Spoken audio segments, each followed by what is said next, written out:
Our opponents raised the allegation that since the promised Messiah praised the British government in his books, thus this is evidence of the fact that he was planted by the British government to uproot and create division within the Muslims. Anyone who has studied history will know that at the time, before the British came into rule, Muslims were being persecuted and tormented by the Sikhs of India. Then, the British government arrived in India and freed the Muslims from this torture, brutality, and persecution. Realizing this, the Prophet Messiah, in accordance with the teachings of Islam, praised the British government for granting Muslims peace and security under its just rule. Answering the allegation himself, the Prophet Messiah has stated, "If it had been my desire to falsely please the government, why would I have stated time and again that Jesus, son of Mary, survived the crucifixion and died a natural death in Srinagar, Kashmir, and that neither was he God nor the Son of God? Would those from among the British who were passionate about their faith not turn away from me?" Adding to this allegation, the opponents say that as Hazrat Mirza Ghulam Ahmad was an agent, thus he didn't wage jihad against the British government. Answering this allegation, the promised Messiah himself said, and I quote, "I have never sought to gratify the government.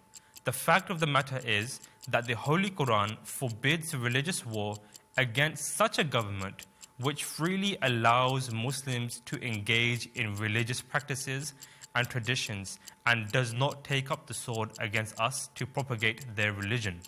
Our opponents have raised these allegations against the promised Messiah. So now, let's see what other Muslims were doing at that time. Maulvi Muhammad Hussain Batalvi, who was a leading Ahl-e-Hadees religious scholar in the Punjab, said in Ishat-e-Sunnah that Muslims should rejoice and that it is a proud moment for all Muslims to be living under the British government rule. We find that when Sayyid Ahmad Barelvi was asked when waging jihad against the Sikhs, why not also wage jihad against the British government, he replied that the reason for jihad against Sikhs is because they persecute Muslims. However, the British government give Muslims the right to worship. And again, in 1901, when Queen Victoria passed away on the day of Eid al-Fitr, Allama Iqbal, who is held as the national poet of Pakistan, and he has also been called the spiritual father of Pakistan for his contribution to the nation, he stated that when Queen Victoria passed away, he praised the Queen greatly and expressed his sadness for her demise. He said that though it's Eid today, however, this Eid is like Muharram for us. So you see, other Muslim scholars at the time also praised the British government. Now let's see what their view of jihad was. Maulvi Muhammad Hussain Batalvi said that it is not permissible to fight against the British government and even stated that it is haram to fight against the British government.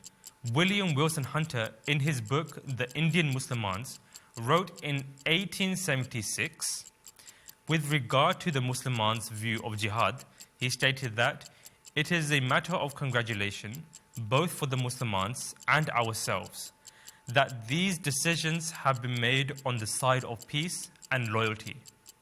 He also stated that the Shia have also showed their loyalty to the British government.